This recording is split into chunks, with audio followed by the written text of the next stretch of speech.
Sir, काय प्रकरणाचं सध्या स्टेटस आहे? आपण तपास केलाय, त्यात काय माहिती समोर आहे किंवा ज्यांची नावं त्या सगळ्या परिसरात आहेत अशा पद्धतीनं म्हटलं जातं ते तिथे होते का उपस्थित?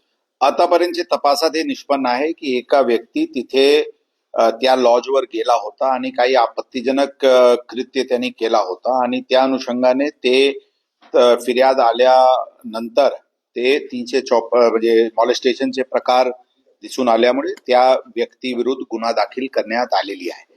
त्या व्यक्ती ज्यावेळी तिथे गेला होता आणि ते त्या लॉज चे मॅनेजर किंवा इतर लोकांनी त्यांना पकडला, त्यावेळी त्यांनी हे सांगितला होता तिथे की आमच्याकडे काही आणखी पत्रकार होते आणि आम्ही स्टिंग ऑपरेशनसाठी आलो होतो. परंतु यामध्ये तपास अनुषंगाने जे काही सीसीटीव्ही आणि इतर सर्व टेक्निकल तपास करण्यात आलेली आहे, त्यामध्ये त्या परिसरात ते एकटाच होता आणि त्यांच्या सोबत कोणीही नव्हता अशा प्रकारचे तपासात स्पष्ट झालेली आहे. ते आरोपी सध्या फरार आहे. त्याचे विचारपूस केल्यानंतर आणखी काही गोष्टी समोर येऊ शकतील, परंतु आतापर्यंतच्या तपासात या प्रकरणात एकच आरोपी होता आणि त्या आरोपी सध्या फरार आहे. लोकप्रतिनिधीचा फोन आला असे? कोणताही लोकप्रतिनिधीचे मला किंवा आमचे कोणताही अधिकारीला या विषयावर कधीही फोन आला नाही. यामध्ये जे काही कारवाई करण्यात आलेली आहे ते फिर्याद अनुषंगाने आणि आवश्यक तपास, आवश्यक जे पुरावा टेक्निकल एव्हिडन्स प्राप्त झालेले आहेत त्या अनुषंगाने झालेले आहे. पूर्णपणे खोटी गोष्टी आहे की यामध्ये काही लोकप्रतिनिधी यांचे फोन पोलीस आयुक्त किंवा इतर अधिकारीला आला, यामध्ये काही तथ्य नाही आहे. रुपाली पाटलांचा एक अर्ज तुमच्याकडे आलेला, नेमका तो अर्ज काय आहे आणि त्या अर्जामध्ये त्यांनी काही इतर पत्रकारांचे नाव घेऊन हे काही साजिश आहे अशा प्रकारचे काही मुद्दे उल्लेख त्या पत्रामध्ये केलेली आहे. परंतु त्या पत्रामध्ये जे काही माहिती त्यांनी दिलेली आहे त्याबद्दलची कोणत्याही प्रकारचे कोरोबरेटिव्ह एव्हिडन्स त्यांनी पोलिसांकडे दिलेली नाही आणि त्या जे मुद्दे उपस्थित केलेले आहेत त्या मुद्द्याचे पूर्ण आतापर्यंतच्या तपासात त्यामध्ये कोणत्याही प्रकारचे तथ्य दिसून आले नाही, परंतु तपास पुढे सुरू आहे. सर, सोशल मीडियावरच्या काही गोष्टी समोर येतात की ही घटना घडली तेव्हा तिथे काही लोक उपस्थित होते, काही जणांना खाली मारहाण झाली, काही लोक पळून गेले.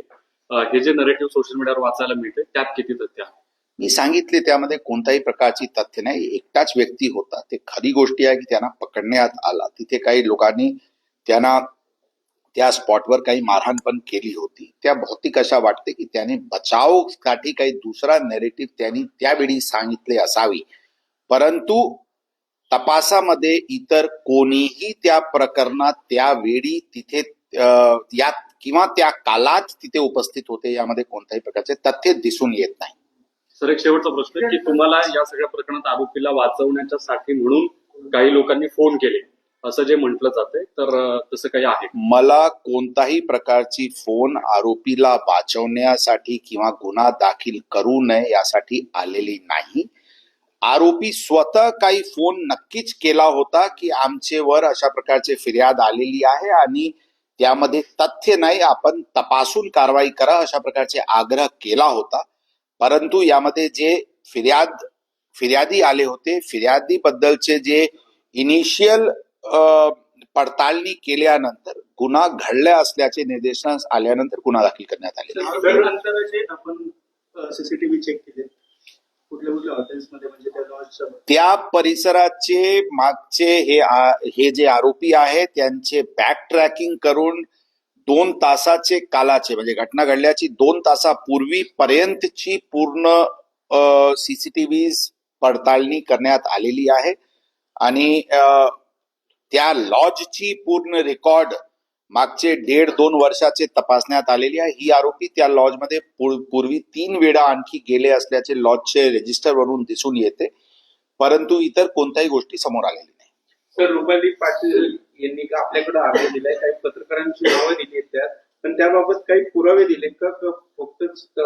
मी सांगितले त्यांनी कोणत्याही प्रकारचे कोरोबरेटिव्ह पुरावा त्या अर्जामध्ये आतापर्यंत जे आमचे निर्देशनात आलेले आहेत दिलेली नाही, परंतु यामध्ये तपास सुरू आहे आणि त्यांनी कोणत्या आधारेवर ही मुद्दे उपस्थित केलेली आहे त्याबद्दल पण चौकशी करण्यात येईल. तर त्या लॉजमध्ये वेश्या व्यवसाय चालतो हे खरं आहे का? आणि हे खरं असतं तर आपण काही कारवाई केली आहे का? त्या विषयावर आवश्यक पडताळणी करण्यात येत आहे. आतापर्यंत तशी काही गोष्टी समोर आलेली नाही. जे काही जर पिटा ऍक्ट अंतर्गत जे इलिगॅलिटीज आहे, रनिंग ऑफ अ ब्रॉदेल हाऊस असतील, soliciting in a public place असतील, तशा प्रकारचे जे काही इलिगॅलिटी समोर आला तर नक्कीच त्याच्यावर कारवाई होईल. आरोपीचं काय स्टेटस आहे आपण आरोपी सध्या फरार आहे, अनट्रेसेबल आहे. त्यांना अटक करायसाठी वेगवेगळी टीम्स लावण्यात आलेली आहे, परंतु आतापर्यंत ते मिळालेले नाही. सर नक्षलवादी गाण्याचा जो विषय झाला त्यात काय आपण चौकशीचे आदेश दिलेत का? काय- त्याबद्दल विस्तृत सखोल बारीक चौकशी सुरू आहे. याबद्दल चौकशी अनुषंगाने जे काही बाबी समोर येईल